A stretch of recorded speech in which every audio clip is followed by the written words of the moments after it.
Bienvenue dans ce deuxième atelier organisé par le collectif de l'Appel pour une région des Pays de la Loire écologique, citoyenne et solidaire. Alors normalement, dans le lien Facebook ou dans le lien Zoom, vous devez voir apparaître le site de l'Appel. Pour ceux qui ne l'ont pas encore fait, il est encore temps, vous pouvez le signer, il n'est pas trop tard. Alors je me présente, je suis Lucie Etonneau, coprésidente du groupe écologiste et citoyen à la région des Pays de la Loire. Je suis chef de file Europe Écologie Les Verts pour l'élection régionale 2021. Alors ce soir, nous allons aborder la démocratie participative et le rôle qui m'a été confié, c'est d'animer cet atelier, de distribuer la parole, de faire en sorte de garantir un débat constructif et serein. L'objectif de cet atelier, c'est vraiment de partager nos expériences, des possibles solutions, des points de vue, de contribuer au débat d'idées dans l'optique demain de dégager des pistes de propositions sur ce thème de la démocratie pour les élections régionales et pour le prochain mandat. Alors, une fois que nos trois grands témoins se seront exprimés, vous aurez l'occasion de poser vos questions et de partager aussi vos analyses, soit via Zoom, via le question-réponse, soit directement en prenant la parole, mais également sur le Facebook Live. On vous demandera juste des interventions concises, bref, d'aller droit au but pour pouvoir entendre le maximum de monde. Alors, nous finirons vers 20h45. Vous pouvez déjà commencer à rédiger vos questions sur les chats et on va commencer cet atelier. D'abord, j'aimerais partager un constat, celui d'une démocratie représentative qui traverse une crise, et une des réponses possibles, c'est cette double nécessité, à la fois de démocratie participative et à la fois de repenser un renouveau d'une république qui est à bout de souffle. Cette crise, elle est caractérisée par la montée de l'abstention, on l'a encore vu aux dernières élections municipales. Elle est caractérisée également par la perte d'influence des partis politiques ou des syndicats, ou encore par le lien distendu, parfois même par la méfiance réciproque entre élus et citoyens. Pour nous, écologistes, il y a un véritable besoin de créer de nouveaux espaces de dialogue, d'échange, d'imaginer des dispositifs nouveaux, inédits, pour décider et faire ensemble. Et sortir quelque part de cette culture parfois du débat binaire pour développer une culture du partage, de points de vue et de construction de décisions, à la fois par le consensus, le dissensus ou le consentement, par exemple. Alors ce soir, pour parler de ce sujet, nous avons avec nous Charles Fournier, qui est venu en voisin, vice-président écologiste de la région Centre-Val de Loire. Au début de ton mandat, tu as été délégué à la démocratie et aux initiatives citoyennes. Cette délégation s'est transformée, elle est devenue aujourd'hui déléguée à la transition écologique et citoyenne. Tu as été initiateur au sein de la région d'une démarche « Faisons vivre une démocratie permanente en Centre-Val de Loire », en lien avec le laboratoire Démocratie ouverte. Et ça a été marqué par un processus original parce que ça a été à l'échelle d'une région et aussi parce que ça a eu des formats innovants. Et ça a donné lieu à une délibération qui a été votée au sein de votre collectivité en mars 2018. Tu as également été initiateur d'une COP régionale Centre-Val de Loire. On a également Armel Lecause. Bonsoir, vous êtes cofondateur, coordinateur du collectif Démocratie ouverte et de son labo également, avec lequel vous menez des expérimentations d'innovation démocratique en partenariat justement avec des collectivités. Vous définissez ainsi votre engagement, vous dites « J'agis au quotidien pour que les démocraties soient plus efficaces et plus responsables ». En 2019, vous êtes engagé, en tout cas, vous avez contribué activement au lancement du collectif des Gilets citoyens, notamment suite au mouvement des Gilets jaunes. Et c'est à l'origine de la Convention citoyenne pour le climat, qui a été un exercice complètement inédit d'une démocratie délibérative basée sur le tirage au sort. Et enfin, nous avons avec nous Mélanie Cosnier, justement citoyenne tirée au sort pour la Convention citoyenne pour le climat, maire de Souvigné-sur-Sarthe depuis mai dernier et depuis peu coprésidente de l'association des 150 CC qui regroupe les citoyens tirés au sort. Et comme moi, une des 800 signataires de l'appel pour une région écologique, citoyenne et solidaire. Alors, je le rappelle, l'objectif de cet échange, c'est pour bien orienter nos discussions ce soir, c'est de réfléchir ensemble à la manière dont la région peut innover, expérimenter dans le champ de la démocratie. Alors, comment on retisse des liens entre la région et les citoyens et les citoyennes? C'est possible. Et pour commencer, je laisse la parole à Charles Fournier. Bonsoir, et puis alors, très heureux d'être là en voisin. Avec le numérique, on peut être voisin de beaucoup de monde. C'est peut-être un avantage qu'il nous offre et en même temps, c'est quand même bien de pouvoir se voir en vrai. Donc j'espère que d'autres occasions nous seront données d'échanger en direct. Peut-être la question qui nous est posée nous demande de quelle manière on peut retisser un lien entre citoyens et collectivités, et particulièrement la région. Faut-il que ce lien ait déjà été tissé? La question mérite vraiment d'être posée. Je crois qu'on est plutôt au moment où il faut inventer cette proximité entre les régions et les citoyens. Peut-être est-il utile de dire que la région, pendant longtemps, était d'abord une collectivité stratège, une collectivité considérée comme au-dessus d'autres échelons territoriaux et qui n'avait pas forcément cette connexion directe à la vie quotidienne des habitants, et que la loi NOTRe a transféré aux régions des responsabilités qui nous amènent plus directement dans cette vie quotidienne. On a évidemment les questions d'économie qui étaient déjà là, mais qui se sont renforcées, les questions de formation professionnelle, de transport, les questions de santé, même si la région n'est pas seule sur ces questions-là, elle est aussi en lien avec cette compétence-là. Donc, elle est obligée, comme d'autres collectivités, de trouver sa proximité avec les habitants. Et ça, c'est peut-être le point nouveau qui conduit plus récemment les régions à s'intéresser à cette question-là. Et derrière cette proximité se pose la nature du lien qui se construit entre les habitants et les institutions, ce lien démocratique, ce contrat social qui s'établit entre les habitants et leurs institutions et les élus évidemment qui y participent. En même temps, cette région, c'est une région stratège et donc c'est aussi une collectivité qui accompagne d'autres territoires, et donc elle peut aussi placer ce sujet comme une perspective. Par exemple, l'aménagement du territoire, c'est aussi un enjeu d'aménagement démocratique du territoire. Comment, dans les territoires, on crée les conditions d'émergence d'une démocratie dans laquelle les citoyens, les acteurs trouvent leur place. L'enjeu qu'il y a derrière, la question que nous posons, ce n'est pas tant simplement une affaire d'organisation du lien, mais c'est bien ce contrat qui doit être défini, cette posture de l'élu, cette posture du citoyen, la nature de ce que l'on fait ensemble. Et ça pose une question beaucoup plus profonde, et j'imagine que dans l'échange, nous pourrons en débattre. Alors, néanmoins, pour dire comment on peut retravailler cette question, peut-être le premier point, c'est qu'il faut la travailler de manière permanente. Ce n'est pas une affaire d'événements, ce n'est pas une affaire de moments ponctuels où on créerait une relation particulière, mais c'est comment dans la vie de l'institution, dans la vie de la relation avec les territoires, on crée les conditions d'une relation permanente. D'où, dans ma région, nous avons parlé de démocratie permanente, une démocratie qui vit partout et tout le temps. Et ça, c'est un point, on pourra en échanger, et qui est extrêmement important. Le deuxième, c'est qu'il faut partir de la vie des gens, de leur territoire. Il ne faut pas partir seulement d'une offre de participation de l'institution, mais bien se réancrer dans les réalités des habitants, dans ce qui est concret pour eux, dans les questions qu'ils se posent et pas simplement les questions qu'on a envie de leur poser. C'est un point extrêmement important. Il faut partir des lieux où on peut se croiser et fabriquer cette participation. Et je crois qu'une région, c'est aussi dans ses responsabilités, une collectivité qui peut accompagner l'émergence de lieux incubateurs de cette participation, de cette citoyenneté active ou rendue possible par l'institution. Le troisième point, c'est qu'il faut varier les façons de faire. Il n'y a pas une forme de participation, il n'y a pas un outil miracle qui permet de répondre à tous les sujets de la participation. Il y a plein de sujets de participation qui sont posés, et à chaque fois, il y a à inventer des formats particuliers. La Convention citoyenne pour le climat, le jury citoyen, moi, dans le mandat qui vient de s'écouler, j'ai eu l'occasion d'en faire plusieurs, de tester tout l'intérêt évidemment de ces pratiques-là, mais on peut aller vers de l'arpentage, une tournée citoyenne comme j'ai pu faire dans notre région, aller à la rencontre, en immersion dans les territoires. On peut travailler sur des ateliers, il y a plein de formats, et il faut adapter les formats en fonction des questions et des sujets de participation qui sont sur la table. Et puis, deux derniers points, je m'arrête là.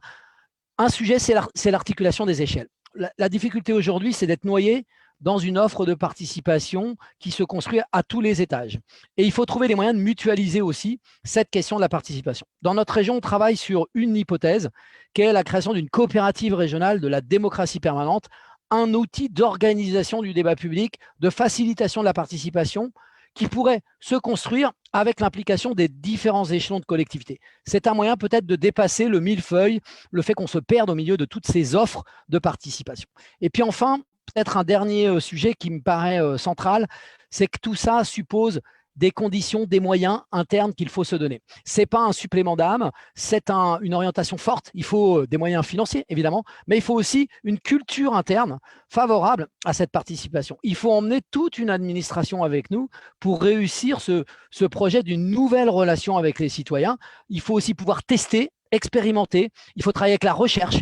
Bref, il faut se situer comme étant un des acteurs de cette participation et développer collectivement une culture dans le territoire de la participation.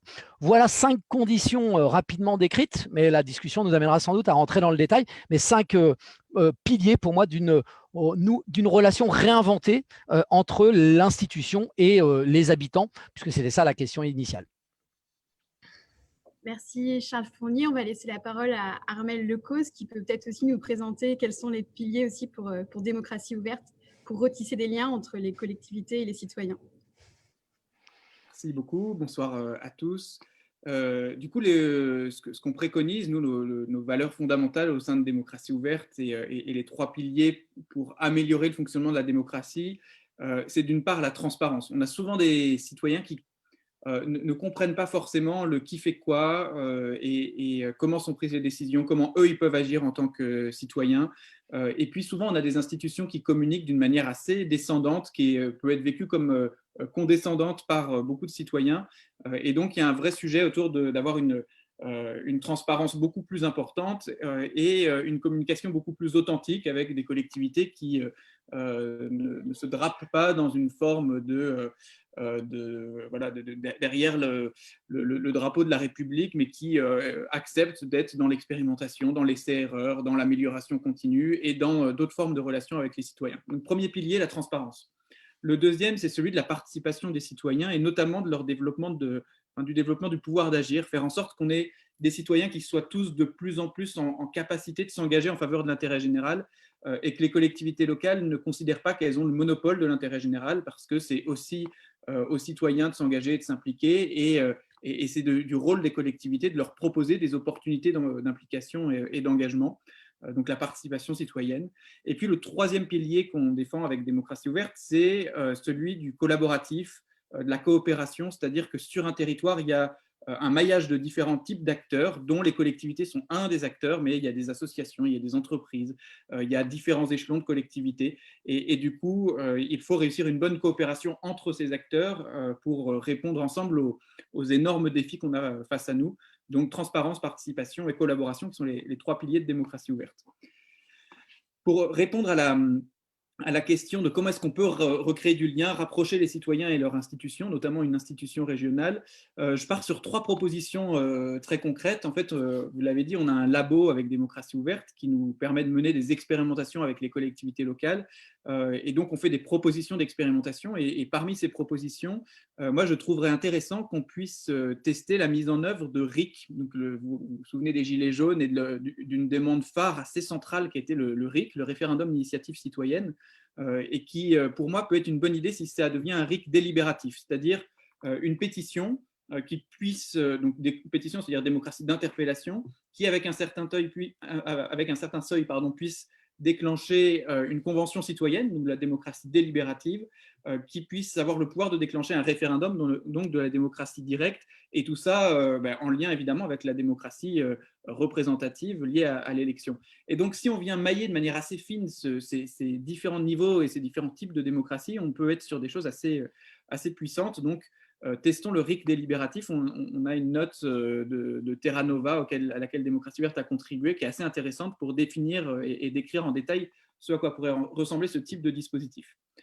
Deuxième proposition, moi je trouverais intéressant de doter tous les habitants du territoire d'une carte et d'un compte de citoyen qui permettent à chacun de développer son pouvoir d'agir, de se connecter aux initiatives citoyennes qu'on a autour de chez soi, de se mettre en réseau, de voter, de signer des pétitions, de voter sur des votations ou des référendums organisés par les différents échelons de collectivités, de se former. Et donc on aurait des collectivités, notamment des régions, qui deviendraient beaucoup plus animatrices de communautés de citoyens engagés, et pas uniquement des collectivités qui mettent en œuvre des politiques publiques de manière un peu prescriptive et descendante. Et puis, troisième proposition, troisième idée, ça rejoint un peu ce que disait Charles tout à l'heure, de créer des alliances avec les autres échelons de territoire. Moi, je rêverais d'une convention citoyenne qui soit mise en place par une région, mais dans laquelle soient aussi impliqués des départements, des communautés de communes, des mairies, et du coup que ces différents échelons se mettent à utiliser les mêmes outils et proposer des opportunités d'engagement communes aux citoyens. Et du coup, on serait vraiment dans une logique de centré utilisateur, presque une logique de design où c'est le citoyen n'a pas à se poser la question de qui a quelles compétences, etc., mais où le millefeuille territorial est un peu effacé derrière une proposition d'engagement et de participation qui est préparée et coordonnée de manière collective par les institutions en amont. Voilà 3 propositions, mais je serais ravi d'en débattre par la suite. Merci Armelle. On va laisser la parole à Mélanie Cosnier qui justement va pouvoir revenir sur son expérience de citoyenne tirée au sort et apporter sa réponse aussi à cette question de comment recréer plus de liens entre la région et les citoyens et citoyennes.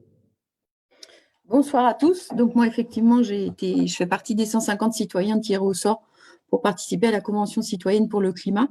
Moi, j'ai un constat sur la région, c'est qu'aujourd'hui, le simple citoyen ne connaît pas les actions du conseil régional. Preuve en est que les élections régionales déplacent très peu d'électeurs, et j'étais dans ce cas il y a encore quelques mois. Suite à ma participation à la Convention citoyenne pour le climat, j'ai commencé à m'intéresser à la politique. Je me suis d'ailleurs rendu compte, après avoir rencontré des élus de différents partis, que beaucoup avaient des idées convergentes sur les actions à mettre en place pour réduire les émissions de gaz à effet de serre. C'est le sujet pour lequel je m'investis aujourd'hui suite à ma participation à la Convention citoyenne. Mais que ces actions ne voient pas forcément le jour, peut-être à cause justement du fait qu'ils ne sont pas du même parti. L'expérience de la Convention citoyenne, qui a réuni 150 citoyens tirés au sort issus de tous les bords politiques, a montré que l'intelligence collective permet d'obtenir un consensus sur les sujets importants en dépassant ces divergences. Cette expérience a également montré, contre toute attente de la part de certains, que la participation citoyenne permet aux gens de s'intéresser à la politique. De plus, les citoyens de la Convention citoyenne sont devenus des ambassadeurs de leurs mesures et ont permis de faire descendre le sujet du réchauffement climatique dans le débat public. Voilà, moi, je préfère laisser du temps pour les questions des participants parce que je pense que c'est très important, la participation citoyenne. Merci. Merci beaucoup, Mélanie, pour cette prise de parole courte et pour laisser justement place au débat et aux questions-réponses. Il y en a quelques-unes qui sont arrivées via Zoom ou via Facebook. Peut-être les premières questions pour Charles Fournier. Une question notamment de Michel. Est-ce que tu pourrais donner des exemples concrets de sujets débattus en Centre-Val de Loire qui ont fait évoluer des décisions de la région ? Et puis une deuxième question aussi sur l'expérience Centre-Val de Loire qui a mis vraiment la démocratie en haut de son agenda politique. Quels sont les formats de participation qui ont été le plus fructueux dans la région ? Waouh, le tout avec une réponse très courte. Alors, sur le premier sujet, sur la question de la démocratie, nous avions fait un choix qui était d'aller poser cette question sans prédéfinir ce que devaient être les réponses. C'est-à-dire qu'on a mis sur la table la question de la démocratie. On a été rencontrer les habitants de notre région pour dire, mais finalement, qu'est-ce que nous pourrions faire ensemble pour faire progresser la démocratie ? Et ça, je peux dire que ce travail-là a conduit à une délibération. Je l'ai mis en lien, vous la trouverez dans le lien que j'ai mis dans le chat. Et dans cette délibération, on a voté 25 mesures pour enrichir la démocratie. On a ouvert des chantiers extrêmement concrets pour soutenir, par exemple, les initiatives citoyennes. On a un dispositif assez fantastique en région qui s'appelle À vos idées, qui permet de soutenir des projets coopératifs dans les territoires. Ça a été amplifié, élargi, et ça a donné naissance à un laboratoire régional qui s'appelle Oxygène, qui permet de raconter ces belles histoires d'entreprendre citoyens. Voilà un exemple concret qui est né de tout le travail qui a été engagé en début de mandat et qui, je crois, a amené une transformation, en tout cas, dans nos façons de prendre des décisions dans la région. Sur la deuxième question, la deuxième question, juste pour me la redire, la deuxième question, c'était quoi, Lucie ? C'était les formats de Toi-même, participation? tu te rappelles plus. Ah oui, oui, pardon. Les formats de participation. Alors, je crois que celui qui a été le plus inédit et peut-être le plus probant, et Armel pourrait partager avec moi parce qu'il était là, c'est quand même la tournée citoyenne pendant 1 an dans les territoires. C'est-à-dire qu'on a fait 32 journées d'immersion totale dans les territoires, du matin au soir. On poussait même l'exercice jusqu'à aller dormir chez des habitants de la région. Et dans ces 32 journées dans les territoires, on a rencontré beaucoup, beaucoup de monde. On a récolté plus de 500 propositions pour enrichir la démocratie.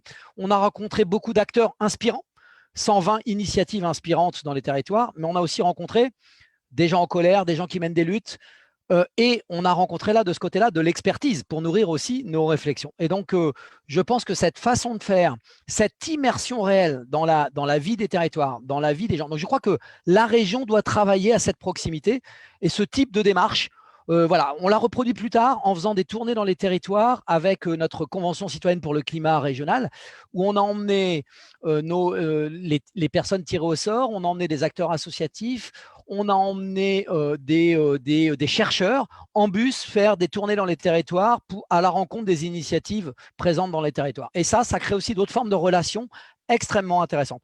Voilà deux exemples, mais qui relèvent de la même idée de ce qu'on fait parfois dans la politique de la ville, c'est-à-dire de l'arpentage, des diagnostics en marchant. Et bien là, à l'échelle d'une région, ça prend des formats un peu plus grands, mais c'est, je crois en tout cas, extrêmement stimulant et ça invite aussi les élus à changer de posture.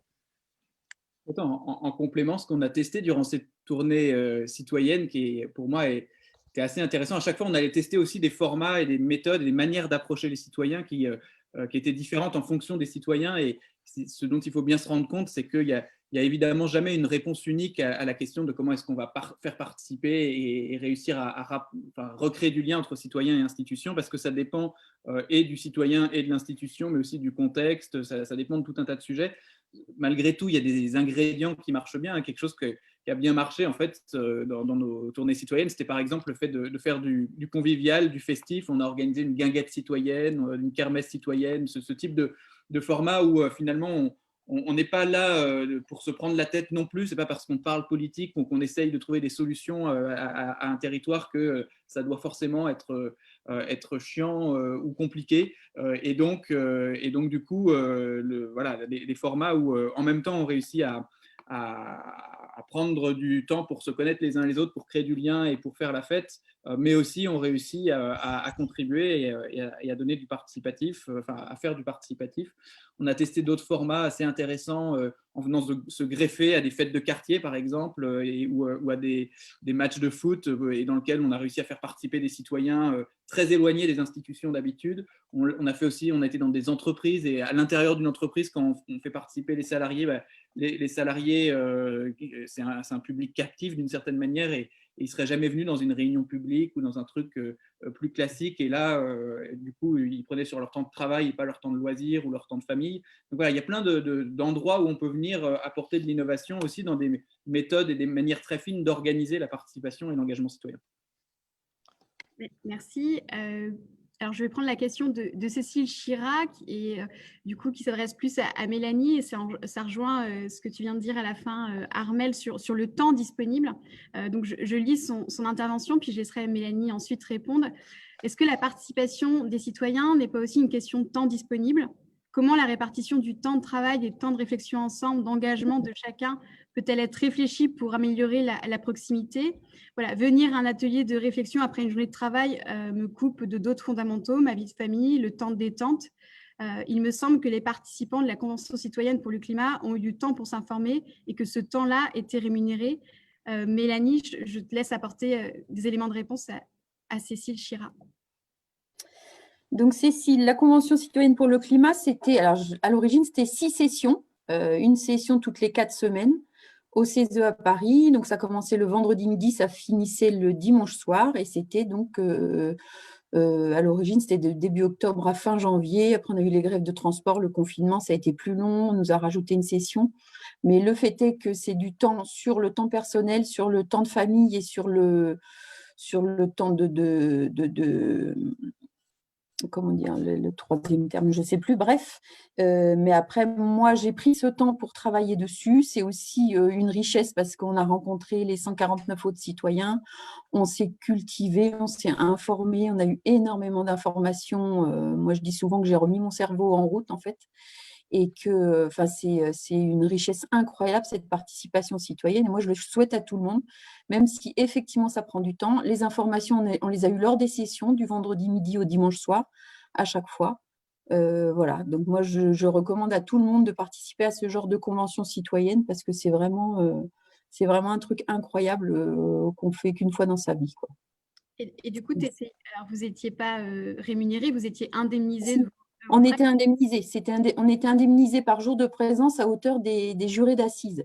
Et ensuite, on avait une indemnité également pour les personnes qui le demandaient, pour garder les enfants. Et pour les personnes qui, normalement, devaient travailler le vendredi après-midi ou le samedi, on était rémunéré à hauteur du SMIC horaire. Donc, par exemple, on avait un chirurgien, forcément, ça ne correspond pas à son salaire en temps normal, mais tout était mis en œuvre pour que tout le monde puisse participer parce qu'on avait toutes les strates de la population, de la mère célibataire ouvrière au chirurgien qui n'a pas forcément le même salaire. Voilà, donc tout était mis en œuvre pour que tout le monde puisse participer à cette convention citoyenne sur ces 6 week-ends à l'origine et 7 au final. Je peux juste dire un petit mot, Lucie, en complément sur la question du temps. Je pense qu'elle est essentielle et il y en a une deuxième qui va avec, c'est celle de la concordance des temps. C'est qu'il faut aussi faire se rejoindre les temps de l'expert, les temps de l'élu, les temps du citoyen. Et que souvent, les formats proposés tiennent assez peu compte de cette concordance des temps. Et puis, un deuxième élément central, c'est qu'on passe 80% du temps éveillé dans l'entreprise.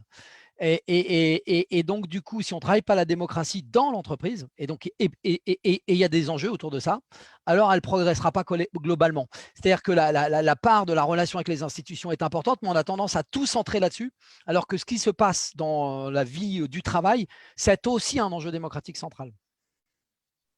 Et moi, je veux bien aussi apporter deux éléments. Un premier élément qui est, et Mélanie en témoigne à merveille, c'est la force de ces processus participatifs, notamment les processus délibératifs, pour former les citoyens et pour créer de l'engagement et de l'implication. Sur tous les processus que j'ai pu voir ou vivre, et notamment la Convention citoyenne climat, mais d'autres aussi, quand on a ce type d'engagement très fort, derrière, ça vient vraiment contribuer à la formation des citoyens, et on voit des citoyens qui s'engagent en politique, d'autres qui s'engagent auprès d'associations, dans des ONG, qui continuent leur action, et donc c'est vraiment un point assez essentiel.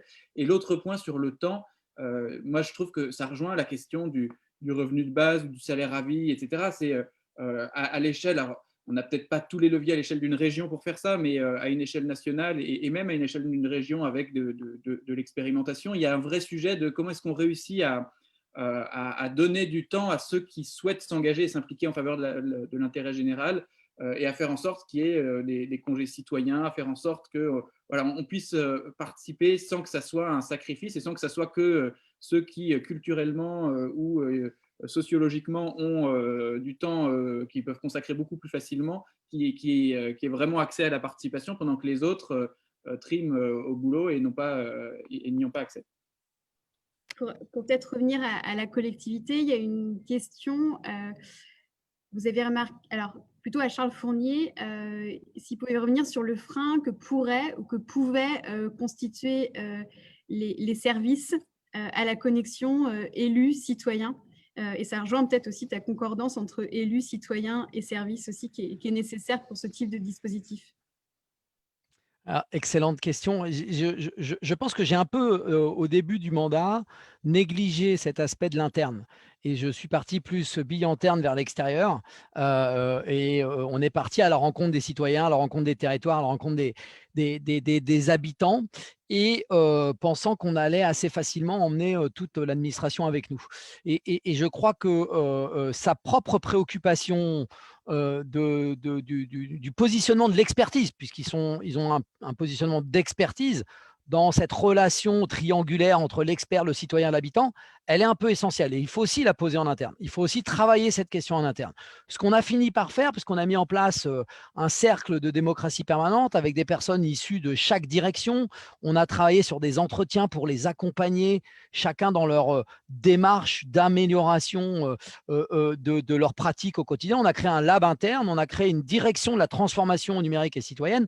Donc, on a progressivement travaillé cette question. Mais je dois dire que les résistantes, elles ont plutôt été par le haut de la mécanique.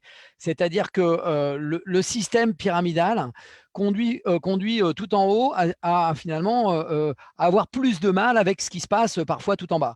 Je vais vous donner une anecdote. Quand on a mis en place notre kermesse citoyenne, Armelle, tu te rappelles, c'était les habitants qui avaient proposé ce format-là. C'est remonté à la région, c'est remonté tout en haut. Et c'est redescendu comme on va quand même pas faire une kermesse, c'est pas très sérieux pour une région. Et donc, il y a eu blocage. C'est redescendu et on a dit aux gens, la région, elle a un petit problème avec. Et là, on a eu une fin de non-recevoir. Les gens ont dit, nous, on arrête si on ne fait pas la kermesse, parce que c'est le truc qu'on a travaillé. On a finalement fait la kermesse et ça a été le moment sans doute le plus réussi de toute la tournée. Parce que ça, voilà. Et simplement pour dire que là, il y avait un tel éloignement que c'était perçu comme un truc finalement pas très sérieux, alors que ça partait de la vie des gens, ça avait été construit par des habitants et ça a été très efficace. Et voilà. Donc il faut embarquer évidemment l'ensemble de l'administration sur ça. Alors après, il faut donner les moyens à l'administration. Il faut lui donner les moyens de cette transformation. Il faut créer de l'espace à la créativité, à l'échange autour de ça. Et là-dessus, il y a peut-être quelques sujets aussi d'empilement des dossiers sur les bureaux. Et il faut en tenir compte. Si on veut vraiment libérer de la force pour ça, il faut donner des moyens pour ça. C'est ce que je disais tout à l'heure en conclusion. C'est central. Sinon, c'est considéré comme une charge supplémentaire. Il faut réussir à démontrer que ça va permettre de mieux faire ce qu'on a à faire. Et ça, il y a un petit peu de boulot là-dessus. Et si vous voulez compléter, Mélanie Armelle, il ne faut pas hésiter. Hein, sinon, une autre question. Alors, une question pour Armelle. Une question par Facebook de Marie. Au regard de la montée du complotisme et des antisystèmes, il pense entre autres au documentaire Hold Up qui est paru il y a quelques semaines. Enfin, selon la Fondation Jean Jaurès, les complotistes sont proches des extrêmes. Et là, je suis dubitative par rapport au RIC dont vous parlez et dont la façon dont il était présenté par les Gilets jaunes notamment. Alors pour Marie, ce n'était pas du tout constructif, mais anti-tout. Et du coup, elle demande votre point de vue par rapport à ça, peut-être revenir sur cette proposition et l'expliciter. Oui, alors du coup, moi je trouve que les Gilets jaunes, c'est difficile de parler, enfin, ce n'est pas un bloc qui est homogène et il y a une hétérogénéité très forte de ce qu'on a pu voir sur les ronds-points, dans les assemblées des assemblées et dans les manifestations, etc. Donc c'est difficile de parler des Gilets jaunes de manière uniforme. Ceci dit, moi j'ai quand même été extrêmement épaté en fait par le fait que très vite le constat du problème était très présent sur les ronds-points, de dire mais en fait le problème c'est pas tant le prix de l'essence qui augmente ou j'en sais rien quel autre problème, c'est le fonctionnement de notre système démocratique. Et donc oui, dans l'expression de ça, il y a eu des choses qui étaient parfois extrême ou radical, au sens où on prend les choses à la racine. Moi, je ne pense pas que ce soit un mauvais mot, le terme de radical, si c'est pris comme on prend les choses à la racine. Et donc, pour revenir sur le RIC, évidemment, si on veut faire un référendum d'initiative citoyenne en toute matière et sur lequel n'importe quel, avec un tout petit seuil et dans lequel finalement on puisse déclencher des référendums sur tous les sujets sans avoir justement de processus de délibération où on se forge une opinion et on construit un débat de qualité, là le RIC risque d'être un problème et d'être dangereux parce que le référendum, ça peut être aussi de la manipulation, ça peut être aussi une porte ouverte aux fake news, au complotisme, et on voit des référendums qui se sont passés de manière quand même problématique chez certains voisins ou à certains endroits. Donc du coup, je ne suis pas un ayatollah du référendum à tout prix. Par contre, si on associe cet outil de démocratie directe à un outil de démocratie beaucoup plus intelligent qui est celui de la démocratie délibérative et justement des conventions citoyennes où on prend le temps de se forger une opinion et où du coup la question du référendum, elle n'est pas posée par le politique ni par le citoyen de la rue directement, mais par des citoyens tirés au sort qui ont le temps de se forger une opinion, là, on peut arriver à des choses extrêmement intéressantes et à des outils très puissants. Donc, ce dont je parle, c'est vraiment le RIC délibératif et pas forcément le RIC pur au sens référendum tout le temps, partout, sur tout. Merci Armel. Une question pour Mélanie est de savoir si l'échelle régionale, si pour elle, c'est l'échelle pertinente, opportune, justement pour prolonger un dispositif tel que la Convention citoyenne. Effectivement, oui, aujourd'hui, les mesures de la Convention citoyenne sont reprises, ont été transmises sans filtre par le président de la République à l'exécutif, qui est en train d'élaborer des projets de loi. Ils ont élaboré le projet de loi de finances et là, ils sont en train d'élaborer deux projets de loi sur la Convention citoyenne. Il se trouve que nos mesures sont très édulcorées et que certaines n'ont plus d'aucun intérêt parce que forcément, si on sort tout de la mesure, ça ne sert plus à rien. Et moi, je pense qu'effectivement, l'échelle de la région peut être une bonne échelle pour appliquer certaines mesures. Pas forcément celles qui ont été transcrites en loi ou en décret, puisque forcément, ça doit être appliqué par le gouvernement et le Parlement, mais il y a énormément de propositions qui peuvent être appliquées localement par les élus, par chaque citoyen. Le rapport est sur le site de la Convention citoyenne pour le climat. Il y a 500 pages, 149 mesures, parce que le président a donné 3 jokers, mais ces 3 mesures il y en a une surtout qui peut être appliquée.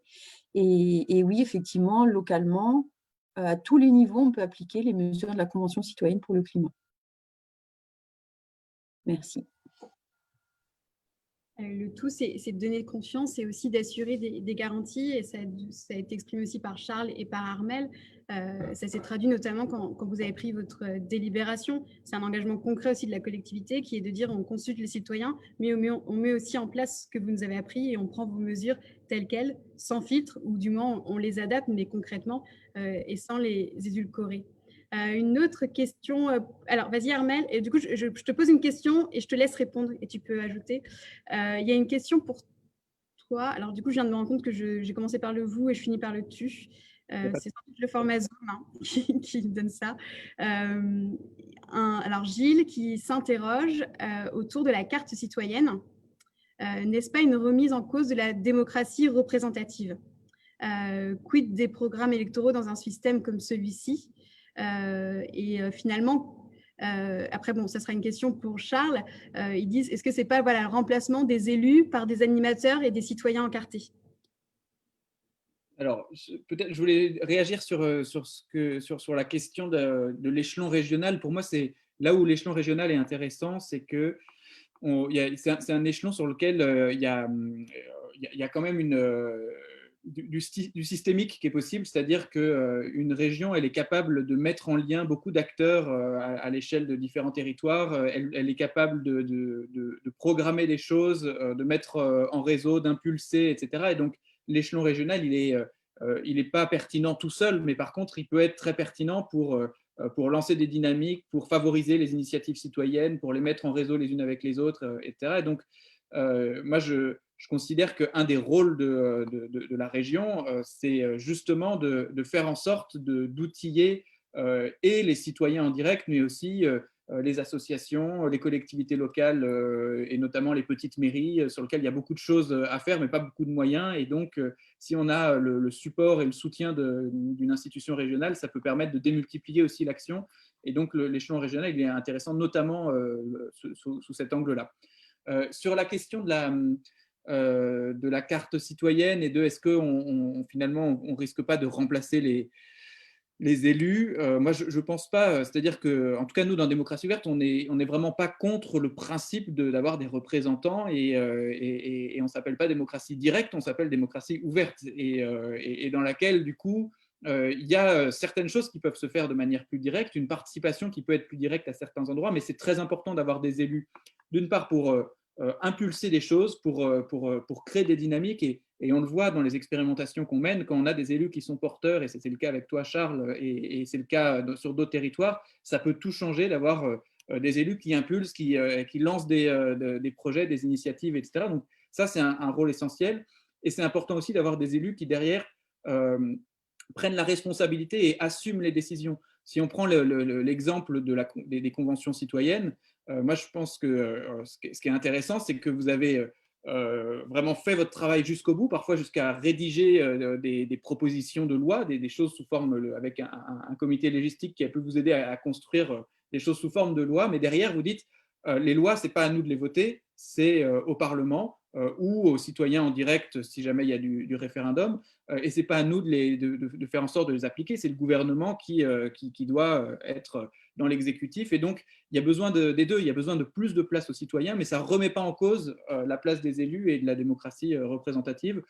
Bien au contraire, ça vient pour moi la renforcer, c'est-à-dire qu'aujourd'hui on a une légitimité des élus qui est de plus en plus attaquée. On le voit avec le taux d'abstention, on le voit avec des chiffres. Il y a un sondage qui est fait tous les ans par le CEVIPOF. Je crois que c'est 79% des Français qui disent ressentir de la défiance ou du dégoût envers la politique, 74% des Français qui disent qu'ils pensent que le personnel politique est corrompu, 85% qui pensent que les élus ne se soucient pas de leurs problèmes. Donc on voit qu'il y a quand même un énorme niveau de défiance envers les institutions et les élus. Et donc la question, c'est comment est-ce qu'on renoue la confiance? Et pour renouer la confiance, il faut pouvoir avoir confiance dans un dispositif, une manière de prendre la décision.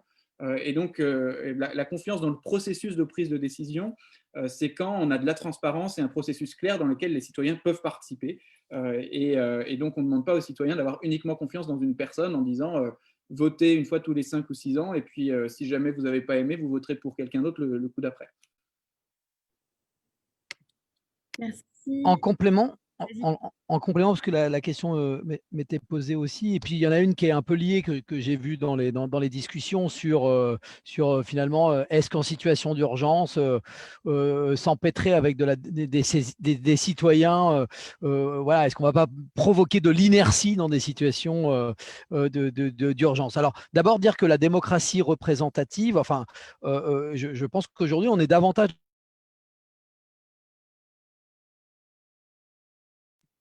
J'ai l'impression qu'on a perdu Charles. On a perdu Charles, du coup, on ne va pas pouvoir répondre. On m'entend pas? Si, sans ta vidéo, on t'entend, vas-y. Alors, j'enlève ma vidéo. Je disais, on est plus dans une démocratie de la délégation que dans une démocratie représentative. C'est-à-dire que finalement, la nature du contrat qui nous lie, elle s'est complètement estompée. Et du coup, c'est plutôt dormez tranquille, je m'occupe de tout pendant 5 ans. Voilà, je caricature évidemment à gros traits, mais ce qu'il faut, c'est réinstaurer, comme le disait Armel, cette confiance. Et donc, ça invite un changement de posture et de rôle de l'élu. Et en fait, c'est une question qu'on n'a jamais le droit de poser, finalement. En disant ça, on s'attaquerait à quelque chose qui serait sacro-saint et qui aurait… Voilà, moi, je crois que l'élu peut avoir une autre position tout aussi passionnante.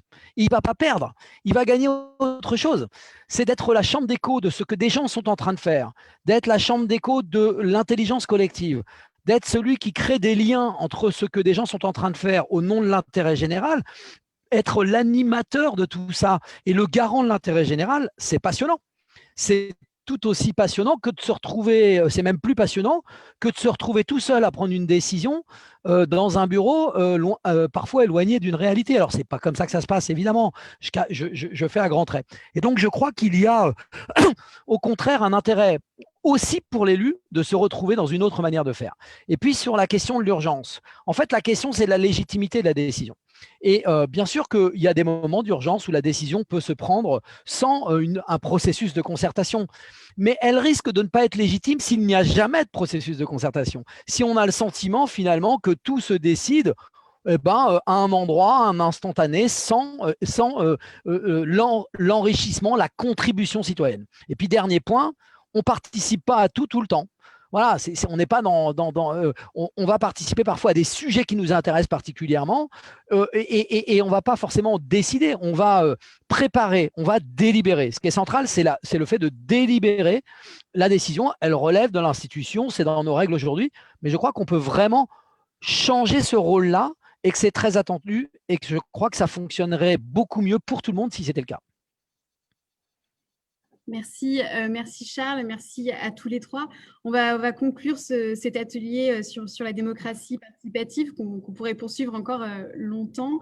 Alors, si on a manqué de temps pour répondre à toutes les questions, n'hésitez pas à les envoyer à nouveau sur le chat ou directement à contact@pdl2021.fr. On y apportera des réponses. On n'hésitera pas à solliciter nos intervenants pour des compléments de réponses pour aussi poursuivre ces échanges, parce que la démocratie permanente, c'est aussi des échanges permanents. Et c'est aussi modifier nos postures, modifier nos croyances, aller vers l'inédit et l'inconnu. Alors, pour conclure cet atelier, une petite question à chacun des participants. Si demain, vous étiez vice-président au Renouveau démocratique à la région des Pays de la Loire, quelle serait votre première mesure? Et je vais commencer avec Charles, même si tu restes au Centre-Val de Loire. Hein, mais... Ouais. Alors, je vais tricher, j'en fais deux. La première, c'est que je pense qu'il faut poser la question de la démocratie.